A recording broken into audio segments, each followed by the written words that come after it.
রাজধানীর সরওয়ার্দী উদ্যানে দুর্বৃত্তদের ছুরিকাঘাতে শাহরিয়ার আলম শ্যাম নামে ঢাকা বিশ্ববিদ্যালয়ের এক শিক্ষার্থী নিহত হয়েছেন। গতরাত 12টার দিকে এই ঘটনা ঘটে। গুরুতর আহত অবস্থায় তাকে উদ্ধার করে ঢাকা মেডিকেল কলেজ হাসপাতালে জরুরি বিভাগে নিয়ে এলে কর্তব্যরত চিকিৎসক রাত 12:30টায় মৃত ঘোষণা করেন। মোটরসাইকেল চালিয়ে যাওয়ার সময় অন্য আরেকটি মোটরসাইকেলে ধাক্কা লাগায় কথা কাটাকাটির জেরে দুর্বৃত্তরা শাহরিয়ার আলমকে ছুরিকাঘাত করে বলে জানা গেছে।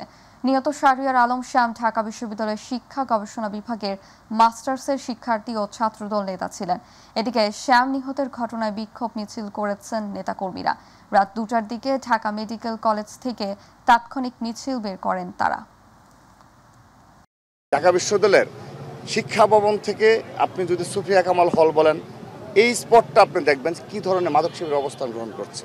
ঠিক একইভাবে এই উদ্যান সংলগ্ন এলাকা শাহবাগ থেকে আপনি যদি দুয়েল চত্বর পর্যন্ত যান, দেখবেন যে এখানে মাদকের অভয়ারণ্য হিসেবে গড়ে উঠেছে। তো এগুলো তো অবশ্যই বিশ্ববিদ্যালয় প্রশাসন অতীতে এরকম এই অবস্থায় ছিল না কখনোই, কিন্তু সর্বশেষ পর্যায়ে বিশ্ববিদ্যালয় প্রশাসনের যে একটি দুর্বল অবস্থা বিরাজ করছে তারও প্রতিফলন। জামায়াতে ইসলামের নিবন্ধন অবৈধ ঘোষণা করে হাইকোর্টের রায়ের বিরুদ্ধে আপিলের ওপর চতুর্থ দিনের শুনানি হবে আজ। প্রধান বিচারপতি সৈয়দ রেফাত আহমেদের নেতৃত্বে আপিল বেঞ্চে এই শুনানি হবে। আদালতের আবেদনের পক্ষে শুনানি করেছেন সিনিয়র আইনজীবী এহসানে সিদ্দিক, সঙ্গে আছেন আইনজীবী মোহাম্মদ শিবির মনির। ইসির পক্ষে শুনানি করেছেন আইনজীবী তৌহিদুল ইসলাম। 2023 সালের 19 নভেম্বর আপিল মামলাটি খারিজ করে দেওয়া হয়। এরপর আপিলটি পুনরুজ্জীবিত জন্য আবেদন করা হয়। গত বছরের 12 অক্টোবর আদালত বিলম্ব মার্জনা করে আপিলটি শুনানির জন্য রিস্টোর করেছেন, অর্থাৎ পুনরুজ্জীবন করেছেন। দর্শক, এই মুহূর্তে আদালত প্রাঙ্গণে আছেন সহকর্মী এস.এম. আরিফ, যুক্ত হচ্ছি তার সাথে। আরিফ, নিবন্ধন ও প্রতীক ফিরে পেতে জামায়াতে আপিল শুনানির আজকের কি খবর আছে আপনার কাছে, আসুন আমাদেরকে জানাবেন। শাওন, আপিল বিভাগে জামাতের যে নিবন্ধন ফিরে পাওয়ার যে শুনানি সেটি এখনো শুরু হয়নি। এটি কার্যতালিকার 12 নম্বরে আছে। আমরা শুরু হলে তারপর আসলে জানিয়ে দিতে পারবো। তবে একটু বিষয় জানিয়ে রেখে যে জামাতের যে এই নিবন্ধন ফিরে পাওয়া এবং তাদের যে প্রতীক ফিরে পাওয়া, এই দুটি বিষয়ে কিন্তু শুনানি এই টানা দ্বিতীয় দিনের মতো আজকে চলবে। এবং এটি যদি বলি যে শুরু থেকে এই আমরা যেটি জানি যে 2009 সালে কিন্তু এই জামাতের নিবন্ধনের বৈধতা চ্যালেঞ্জ করে 25 জন ব্যক্তি একটি রিট দায়ের করেন। তারপরে 2013 সালে এটি 1 আগস্ট এটিকে হাইকোর্ট কিন্তু এই যে হাইকোর্টের একটি বৃহত্তর বেঞ্চ সংখ্যাগরিষ্ঠের মতামতের ভিত্তিতে রায় দিয়ে জামাতের যে রাজনৈতিক দল হিসেবে নিবন্ধন যে যোগ্য নয় সেটি আসলে তারা সেই রায়টি দেয় এবং নির্বাচন কমিশনের দেওয়া নিবন্ধনও অবৈধ সেটি তারা বলে। ওই রায়ের বিরুদ্ধে জামায়াত অনেকবার আপিল করেছিলেন, কিন্তু সবশেষ 2018 সালের 7 ডিসেম্বর নির্বাচন কমিশন কিন্তু এই একটা প্রজ্ঞাপন জারি করে জামাতের যে নিবন্ধন সেটি বাতিল করে। এরপর আমরা যেটি জানি যে জামায়াতের এই যে নিষিদ্ধের যে আদেশ সেটির বিপক্ষে আবারও কিন্তু লিভ টু আপিলে যায় জামায়াত। সেটিও কিন্তু আসলে আদালতে খারিজ করে দেওয়া হয় এবং সেটি হলো 2023 সালে। সেখানে তারপর কিন্তু আসলে আবারও এটি পুনরুজ্জীবিত করা হয় 2024 সালে। আবার 1 আগস্ট কিন্তু আসলে সরকারের যে আওয়ামী লীগ সরকারের সময় জামাত ইসলামী ও ছাত্র শিবিরের যে নিষিদ্ধতা সেটি আসলে প্রজ্ঞাপন আকারে কিন্তু নিষিদ্ধ করে দেওয়া হয় এবং এরপর কিন্তু আসলে 5 আগস্টের যে অভ্যুত্থান হয় তারপরে আবার কিন্তু সেটিকে আসলে যে আন্তর্জাতিক সরকার সেটিকে আসলে তুলে দেওয়া হয়। তো এরপরে আবার জামাতে কিন্তু এই যে লিভ টু আপিল সেটি করে, সেটি যে পুনরুজ্জীবিত করা হয় এবং সেটি শুনানি কিন্তু চলছে। আজকে দ্বিতীয় দিনের মতো শুনানি শুরু হবে এবং এই শুনানির মধ্য দিয়ে আসলে বলা যাবে যে আসলে আদালত কি আসলে জামাতের বিপক্ষে রায়টা দেয় সেটি আসলে এখন দেখার বিষয়। আমরা বলতে পারি যে জামাতের যে এই দীর্ঘ সময়ের যে এই স্ট্রাগল সেটিকে আসলে অনেকবারই কিন্তু জামায়াত নিষিদ্ধ হয়েছেন এবং তারপর থেকে আবার ফিরেও এসেছিলেন। জামায়াতের রাজনীতিতে এটি আসলে একটি স্বাভাবিক বিষয় হয়েও দাঁড়িয়েছিল। তো এইবার আসলে এই সর্বোচ্চ আদালত কি রায় দেয় সেটি আসলে পরবর্তী শুনানির পরেই আসলে আমরা সেটি দর্শকদের জানিয়ে দেব। আরিফ, আপনাকে ধন্যবাদ। আপ্রাণ চেষ্টা করেও কোনোভাবেই ভেজাল খাদ্য নিয়ন্ত্রণ করা সম্ভব হচ্ছে না, এমন তথ্য জানিয়েছেন বাংলাদেশ নিরাপদ খাদ্য কর্তৃপক্ষ। আর খাদ্যের দাম নিয়ন্ত্রণের ক্ষেত্রে ভোক্তাদের অধিকার সংরক্ষণে সারা দেশে প্রতি মাসে অভিযান পরিচালনা সহ জরিমানা ও আইনগত পদক্ষেপ নেওয়ার প্রক্রিয়া চলমান রয়েছে বলে জাতীয় ভোক্তা অধিকার সংরক্ষণ অধিদপ্তরের মহাপরিচালক জানিয়েছেন। মমিন হোসেনের ক্যামেরায় আবু সাইদ অপুর ২ পর্বের ধারাবাহিকে বিশেষ প্রতিবেদনের আজ দেখুন প্রথম পর্ব। খাদ্য মানুষের জীবনযাপনের নানাবিধ আয়োজনে এ যেন এক অপরিহার্য অংশ। নিরাপদ খাদ্য ব্যবস্থা একটি আপসহীন বিষয়। অনিরাপদ খাদ্য যেমন স্বাস্থ্যহানির কারণ হিসেবে বিবেচিত হয়, তেমনি অর্থ অপচয়ের কারণ হিসেবেও পরিগণিত হয়। তবে রমজান মাসের পরে জাতীয় ভোক্তা অধিকার সংরক্ষণ অধিদপ্তরের অভিযান কিভাবে চলছে তার সঠিক বাস্তবতা তুলে ধরেন ভোক্তারা। বলেন, ভোক্তা অভিযান নাকি শুধু রমজান মাসেই হয়, আর বাকি সময় খোঁজ খবর থাকে না কারো। অন্তপক্ষে সপ্তাহে 3 দিন 4 দিন যদি একটু তদারক করতো, তাহলে আমরা যারা ভোক্তা এবং জিনিসপত্রের দাম আরও কন্ট্রোলে থাকতো আশা করি।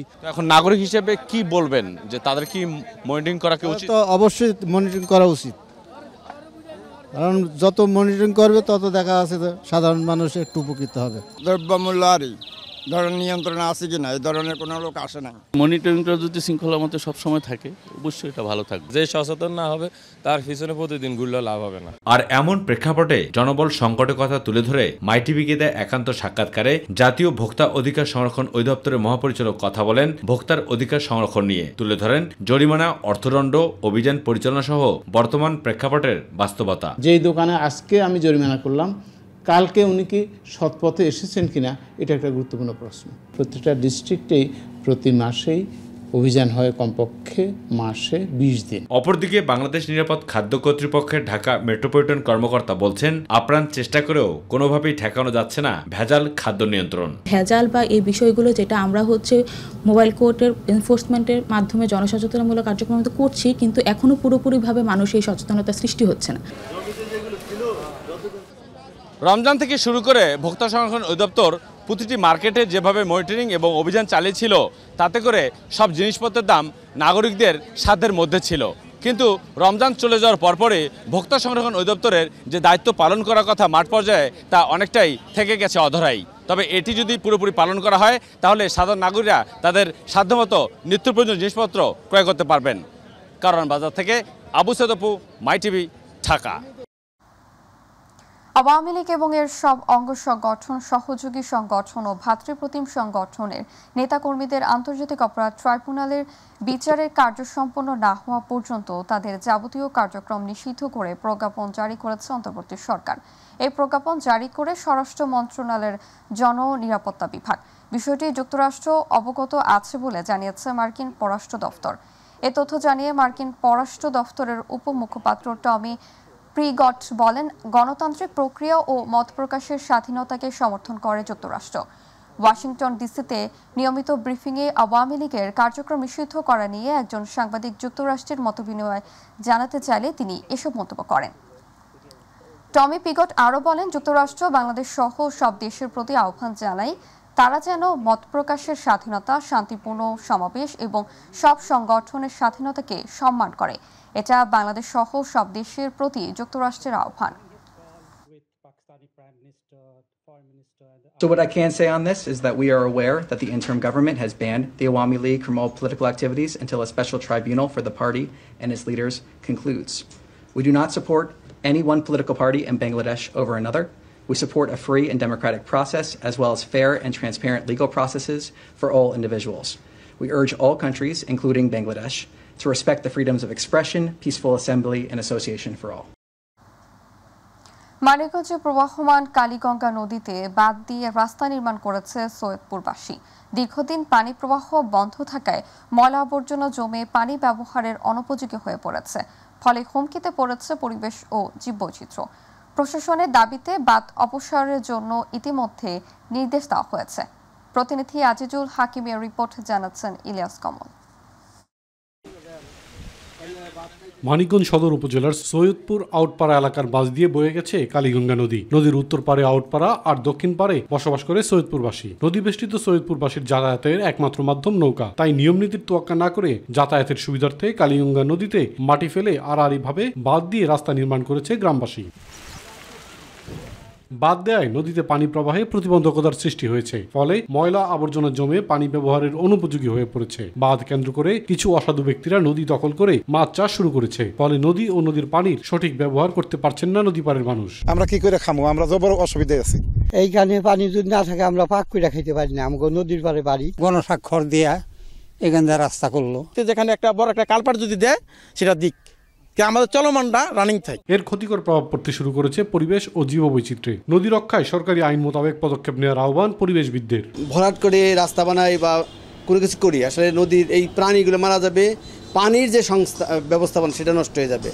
আমরা মনে করি যে নদীর এই জীবন্ত সত্তাকে, নদীকে সচল রাখা এবং নদীকে বাঁচিয়ে রাখাটা গুরুত্বপূর্ণ। ইতিমধ্যে এই বাঁধ সরিয়ে নিতে স্থানীয়দের নির্দেশ দেওয়া হয়েছে বলে জানিয়েছে স্থানীয় প্রশাসন। আমরা অলরেডি ঘটনাস্থল পরিদর্শন করেছি, এলাকার লোকজনকে বলে এসেছি যেন খুব দ্রুত এই রাস্তা অপসারণ করে নেয়, অন্যথায় আইনগত ব্যবস্থা গ্রহণ করা হবে। নদীর পানি প্রবাহ ঠিক রাখতে এবং পরিবেশের ভারসাম্য ও জীববৈচিত্র্য রক্ষায় বাঁধ অপসারণ করে সেতুর মাধ্যমে যাতায়াতের ব্যবস্থার দাবি স্থানীয়দের। ইলিয়াস কমল, মাই টিভি। কুষ্টিয়ায় পেঁয়াজ সংরক্ষণে অভিনব মডেল ঘর সাড়া ফেলেছে কৃষকদের মধ্যে। মাত্র 1% জমিতে টিন, বাঁশ, লোহা ও কংক্রিটের তৈরি মডেল ঘর পেঁয়াজ সংরক্ষণ করা যায় 350 থেকে 400 মণ, যা 9 মাস পর্যন্ত ভালো থাকে। কৃষি কর্মকর্তারা বলছেন, ফসল নষ্ট হার কমার পাশাপাশি আমদানি নির্ভরতা কমলে লাভবান হবে উৎপাদক থেকে শুরু করে ভোক্তারাও। কুষ্টিয়া প্রতিনিধি আব্দুর রাজ্জাক বাচ্চুর তথ্যচিত্রে বিস্তারিত মিফতাহ গালিবের রিপোর্টে। দেশের অন্যতম পেঁয়াজ উৎপাদনকারী জেলা কুষ্টিয়ায় 6 উপজেলাতে পেঁয়াজের চাষ হলেও সংরক্ষণের অভাব যেন দেশের সামগ্রিক চাহিদার প্রভাব ফেলছে। দেশে পেঁয়াজের বাৎসরিক চাহিদা 27 লক্ষ মেট্রিক টন হলেও উৎপাদিত হয় 35 লক্ষ মেট্রিক টন। চাহিদার চেয়ে বেশি উৎপাদন হলেও যথাযথ সংরক্ষণের অভাবে কমছে না আমদানি নির্ভরতা।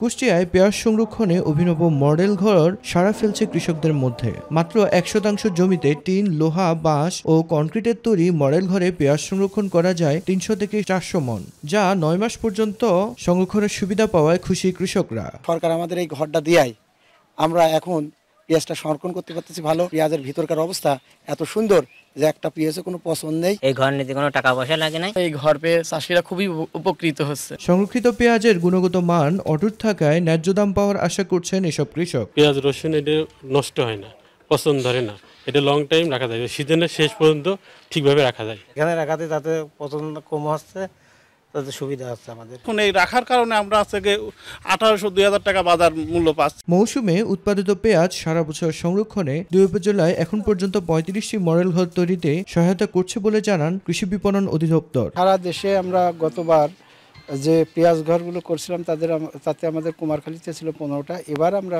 কুমারখালী এবং খোকসা উপজেলা, দুটো উপজেলাকে সিলেক্ট করেছি। সেখানে আমরা এবছর 35টা ঘর করেছি অলরেডি। পেঁয়াজ সংরক্ষণে এমন অভিনব পদ্ধতি দেশের আমদানি নির্ভরতা কমানো সম্ভব হবে বলে মনে করেন সংশ্লিষ্টরা। মিফতাহ গালিব, মাই টিভি। এবারে গ্রাম বাংলার খবর।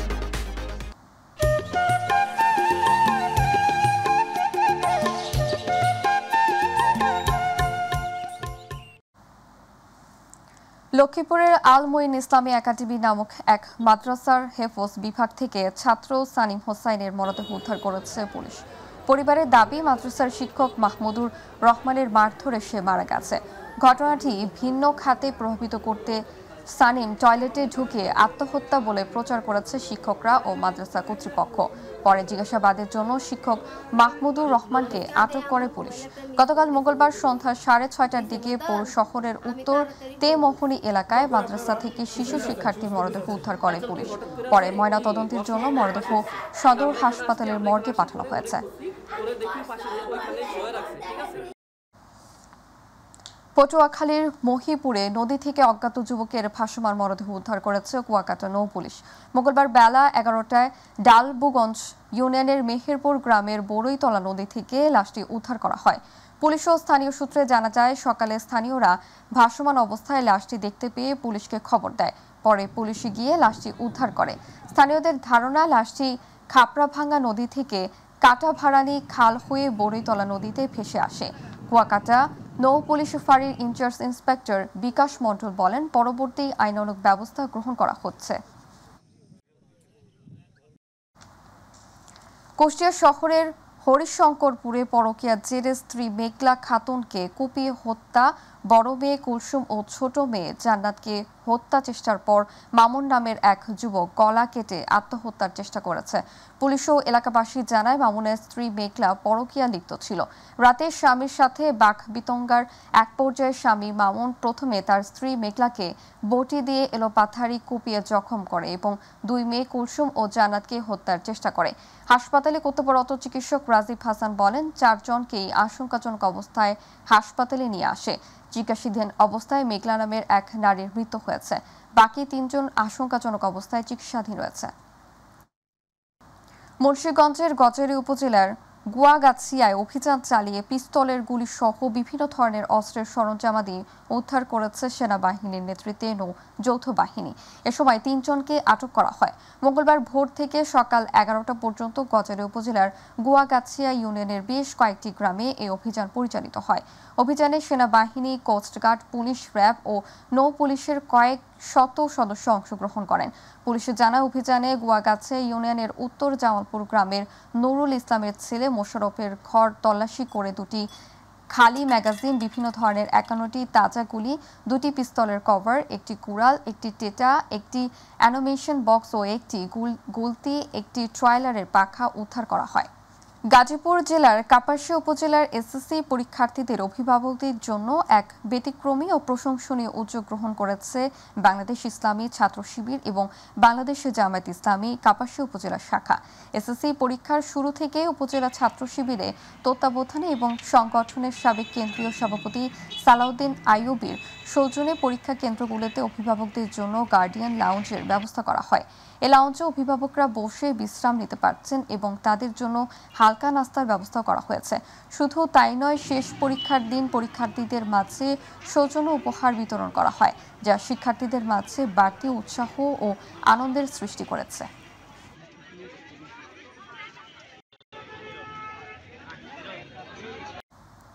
ব্রাহ্মণবাড়িয়ায় কসবায় ফুটপাত দখল করে রাখা অবৈধ স্থাপনার বিরুদ্ধে উচ্ছেদ অভিযান পরিচালিত হয়েছে। মঙ্গলবার এই অভিযান পরিচালনা করেন কসবা উপজেলা নির্বাহী অফিসার ও নির্বাহী ম্যাজিস্ট্রেট সামিউল ইসলাম। অভিযানে কসবা পৌর শহরের পুরাতন বাজার এলাকার ফুটপাত দখল করে ব্যবসা পরিচালনার অভিযোগে শতাধিক অবৈধ স্থাপনা উচ্ছেদ করা হয়। পৌর শহরের প্রধান সড়কের পাশে বর্জ্য অপসারণের ড্রেনের ওপর নির্মিত এসব স্থাপনা সরিয়ে নেওয়ার জন্য 2 দিন আগে উপজেলা প্রশাসনের পক্ষ থেকে নোটিশ দেওয়া হলেও এই সময়ের মধ্যে কেউ স্থাপনা সরিয়ে না নেওয়ায় আজ ভ্রাম্যমাণ আদালতের মাধ্যমে উচ্ছেদ অভিযান পরিচালনা করা হয়।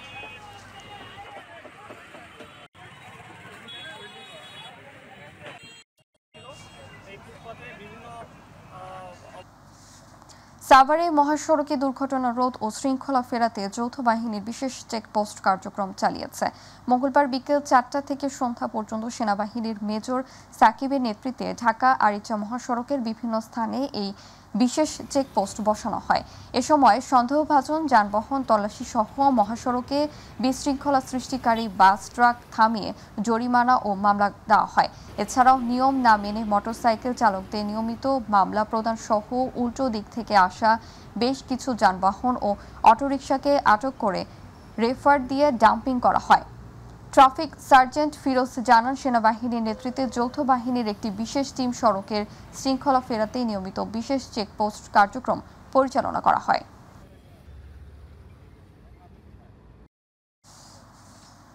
ফরিদপুরের নগরকান্দা উপজেলা খাদ্য গুদামে 2025 সালের অভ্যন্তরীণ বোরো মৌসুমের ধান, চাল ও গম সংরক্ষণের কার্যক্রমের শুভ উদ্বোধন হয়েছে। মঙ্গলবার বিকেলে উপজেলা খাদ্য বিভাগের আয়োজনে ক্রয় কার্যক্রমের উদ্বোধনী অনুষ্ঠানে সভাপতিত্ব করেন উপজেলা কৃষি কর্মকর্তা তিলক কুমার ঘোষ। উপস্থিত ছিলেন উপজেলা খাদ্য নিয়ন্ত্রক আফজাল হোসেন, খাদ্য পরিদর্শন মোহাম্মদ আশিকুর রহমান মোল্লা, প্রেস ক্লাব সভাপতি শওকত আলী শরীফ, সাধারণ সম্পাদক লিয়াকত হোসেন এবং উপজেলা কৃষক দলের সাধারণ সম্পাদক ইঞ্জিনিয়ার জাহাঙ্গীর ইয়াদ সহ উপজেলার বিভিন্ন ইউনিয়নের কৃষক বিক্রেতা সদস্যবৃন্দ।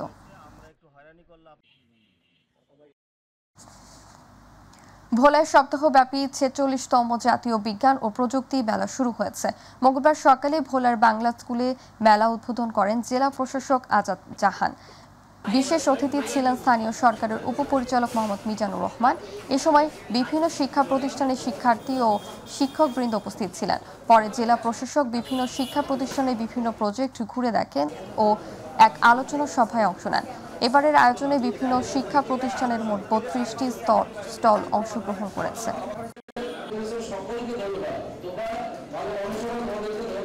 চট্টগ্রামের দক্ষিণ অঞ্চলের মানুষের বহুদিনের আশা আকাঙ্ক্ষার নতুন কালুরঘাট সেতুর ভিত্তিপ্রস্তর স্থাপন উপলক্ষে নোবেলজয়ী বিশ্ব অর্থনীতিবিদ ও অন্তর্বর্তী সরকারের প্রধান উপদেষ্টা ডক্টর ইউনূসের চট্টগ্রামে আগমন উপলক্ষে সংবাদ সম্মেলন করেছে চট্টগ্রাম নাগরিক ফোরাম।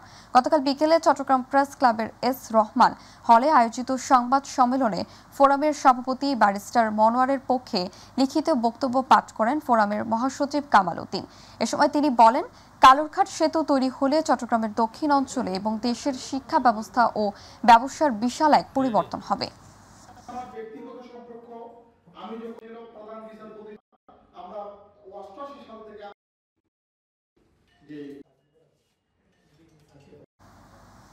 চট্টগ্রাম নগরের পাহাড়তলী ১৩ নং ওয়ার্ড ঝিলের পাড়ের চিহ্নিত সন্ত্রাসী ও মাদক ব্যবসায়ীদের বিরুদ্ধে বস্তিবাসী প্রতিবাদ করায় এলাকায় পানি ও বিদ্যুৎ সংযোগ বিচ্ছিন্ন করার প্রতিবাদে মানববন্ধন কর্মসূচি পালন করেছে বস্তির বৃদ্ধ, শিশু ও নারী এবং সাধারণ মানুষ। চট্টগ্রাম সিটি কর্পোরেশনের টাইগার পাশে অস্থায়ী কার্যালয়ের সামনে আয়োজিত মানববন্ধনে বস্তির ভুক্তভোগী সাধারণ মানুষরা জানান, এলাকায় চিহ্নিত সন্ত্রাসীরা ১০ দিন যাবৎ তাদের বস্তিতে পানি ও বিদ্যুৎ সংযোগ বিচ্ছিন্ন করে দিয়েছে। মানববন্ধন শেষে সিটি মেয়র ডক্টর শাহাদাত হোসেনের কাছে স্মারকলিপি প্রদান করেন তারা। জুলাই আন্দোলনে গুলিবিদ্ধ হয়ে গুরুতর আহত যশোরের যুবক এনাম সিদ্দিকীর সম্পূর্ণ চিকিৎসার দায়িত্ব নিয়েছেন বিএনপির ভারপ্রাপ্ত চেয়ারম্যান তারেক রহমান। মঙ্গলবার দুপুরে দলটির ভাইস চেয়ারম্যান অধ্যাপক নার্গিস বেগম ও বিএনপির কেন্দ্রীয় কমিটির সাংগঠনিক সম্পাদক অনিদ্য ইসলাম অমিতের নেতৃত্বে বিএনপি ও এর অঙ্গ সংগঠনের নেতৃবৃন্দ যশোর সদর উপজেলা হৈবতপুর ইউনিয়নের এনায়েতপুরের বাসিন্দা আহত এনামের বাড়িতে যান এবং তার পরিবারের সদস্যদের সাথে দেখা করে তারেক রহমানের বার্তা পৌঁছে দেন। এ সময় তারেক রহমানের পক্ষ থেকে এনামের পরিবারের হাতে আর্থিক অনুদান তুলে দেওয়া হয়। আহত এনাম জানান, গত ৪ আগস্ট উত্তরায় পুলিশ তার মাথায় গুলি করলে গুরুতর আহত হন তিনি।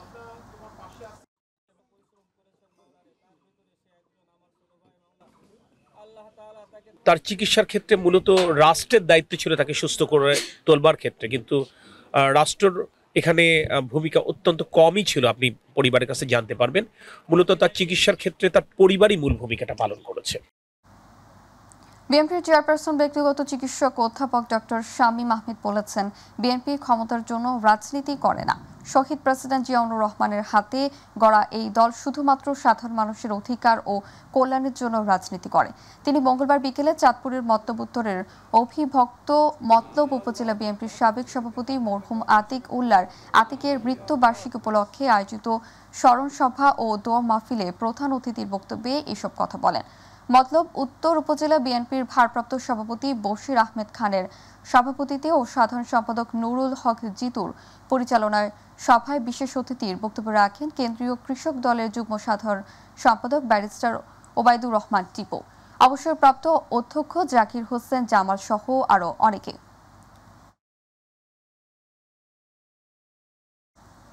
খনি ও অর্থ পাচারকারীদের নিষিদ্ধ করার বিষয়ে তালবাহানা বাংলাদেশের জনগণ মেনে নেবে না বলে দাবি করেছেন ইসলামী আন্দোলনের বাংলাদেশ আমির মুফতি সৈয়দ মোহাম্মদ রেজাউল করিম। দলটির রাজশাহী নগরের সভাপতি অধ্যক্ষ মাওলানা হোসেন আহমেদের সভাপতিত্বে মঙ্গলবার বিকেলে রাজশাহী নগরীর 0 পয়েন্টে এই সমাবেশ অনুষ্ঠিত হয়। এ সময় তিনি বলেন, এর জন্য যারা কৌশল করেছেন এই কৌশলী রাজনীতি বাংলাদেশের জনগণ দেখতে চায় না। ইসলামী আন্দোলন বাংলাদেশের রাজশাহী জেলা ও মহানগর আয়োজিত সমাবেশে প্রধান অতিথির বক্তব্যে তিনি একথা বলেন।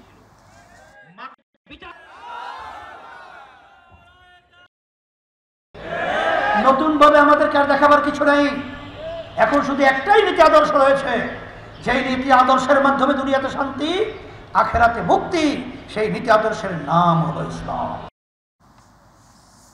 মূল্য তালিকা না থাকা ও অস্বাস্থ্যকর পরিবেশে খাবার তৈরিতে অভিযোগে দিনাজপুরের পার্বতীপুরে যৌথ অভিযান পরিচালনা করা হয়েছে। উপজেলা প্রশাসন ও জাতীয় ভোক্তা অধিকার সংরক্ষণ অধিদপ্তরের উদ্যোগে মঙ্গলবার কেন্দ্রীয় বাস টার্মিনাল সহ কয়েকটি স্থানে বিভিন্ন প্রতিষ্ঠানে অভিযান চালিয়ে ৬,০০০ টাকা জরিমানার পাশাপাশি প্রাথমিকভাবে প্রত্যেককে সতর্ক করা হয়। অভিযানে পার্বতীপুর উপজেলা নির্বাহী কর্মকর্তা সাদ্দাম হোসেন, জাতীয় ভোক্তা অধিকার সংরক্ষণ অধিদপ্তর দিনাজপুরের অঞ্চলের সহকারী পরিচালক বোরহান উদ্দিন সহ সংশ্লিষ্টরা উপস্থিত ছিলেন।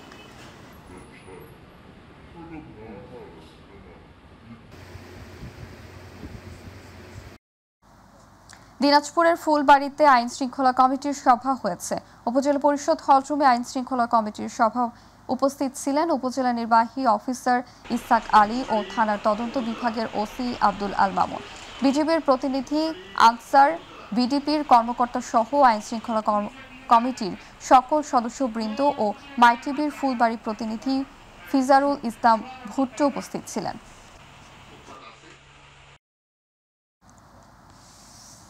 চাঁপাইনবাবগঞ্জের গোমস্তাপুরে এক নারীর অসামাজিক কার্যকলাপ বন্ধ ও হয়রানিমূলক মিথ্যা মামলা প্রত্যাহারের দাবিতে ঝাড়ু মিছিল করেছে এলাকাবাসী।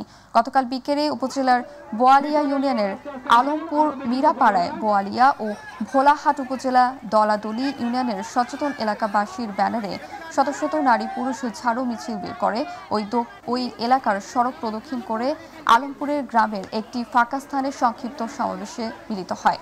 সেখানে বিক্ষুব্ধ এলাকাবাসী বেল্লা নামে ওই নারীর পুষ্পণ্ডলিকা দাহ করে।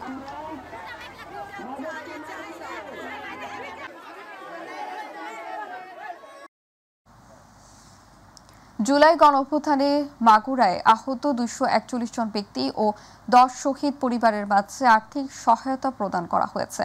শহীদ পরিবারের সদস্যদের হাতে 10 লাখ টাকা মূল্যমানের সঞ্চয়পত্র এবং আহতদের প্রত্যেককে 1 লাখ টাকার চেক হস্তান্তর করে জেলা প্রশাসক ওহিদুল ইসলাম। মঙ্গলবার বিকেলে জেলা অডিটোরিয়ামে আয়োজিত এক অনুষ্ঠানে এই অনুদান প্রদান করা হয়। অনুষ্ঠানে সভাপতিত্ব করেন জেলা প্রশাসক ওহিদুল ইসলাম। এ সময় 241 জন আহত ব্যক্তিদের মধ্যে মোট 2,41 লাখ টাকার চেক এবং 10টি শহীদ পরিবারের মাঝে 1 কোটি টাকার সঞ্চয়পত্র বিতরণ করা হয়।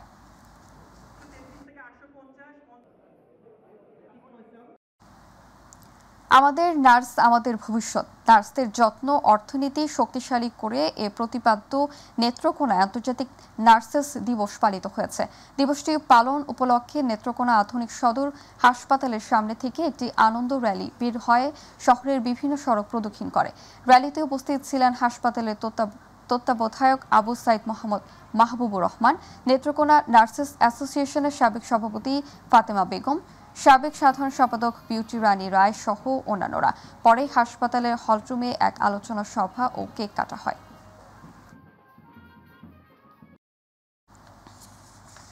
রংপুরের পীরগাছা উপজেলার সহকারী কলেজ বিভিন্ন ইউনিয়নের মোড়ে মোড়ে গাছে 1000 পাখিদের অভয়া আশ্রয় নির্মাণে পাখির বাসা লাগানোর ব্যতিক্রমী উদ্যোগ নেওয়া হয়েছে।